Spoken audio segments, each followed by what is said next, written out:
So moving away from baseball for just a minute, you guys have, you're on your 7th studio album now that just was released this year. Mm-hmm. Is it hard to believe that this is 7 albums? Time goes by fast. And I think yet also so slowly. Yeah, I mean, I think back to our first record and it feels like forever ago, but it also just did go by really quickly, and we've been very busy. We've been very lucky that with each new record we were able to grow our audience and experience a whole new whack of things. And we're both Virgos, so we've been very big on creating lists and goals and bucket lists and that sort of stuff. So I feel like with each new record it's like a different kind of adventure. I don't feel like we're treading too heavily on any ground that we've already kind of covered.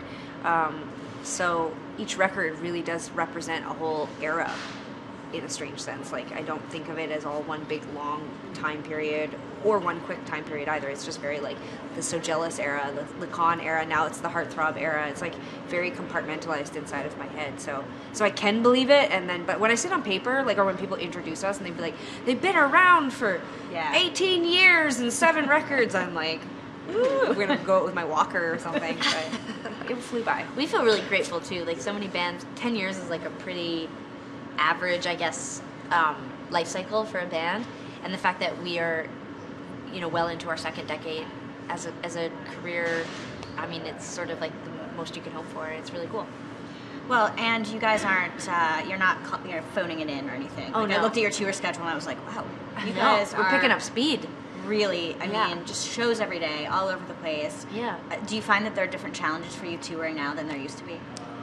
It's like one, a challenge goes away and then another one sort of sprouts up, and it's not in any way complaining. I think we're very versatile, so we sort of adjust as we go. And when we started touring in the late 90s, no cell phones, no internet, no, none of the luxuries that we've become very used to and probably sort of somewhat complacent about, because actually writing letters. Oh my God, we wrote letters. We used to go to the library to because there was internet, but it was so old school, and we would go to the library and send we're alive, send, and it would that wheel would spin for 7 hours, hamsters in the and back. then someone would be like, get away from the computer, and you'd be like, I hope it's sent. I have no idea. So things are different now, but I think we're so grateful for our success. But one thing that we sort of have realized is that when you first start out, it's hard, and everything's hard, and everything is a challenge, and you're really hustling and working for everything that you get, and you think to yourself, if only we could reach this level, and then things will be easier. And then you reach that level, and what you realize is that it's always hard, and there's always challenges, and there's always things That's what keeps you inspired and excited. It's sort of the thing that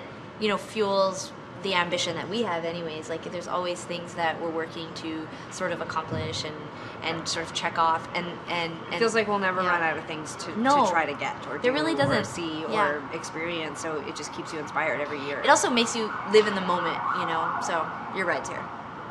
It's funny. It's an ambulance. It's actually not funny at all. It's so morbid.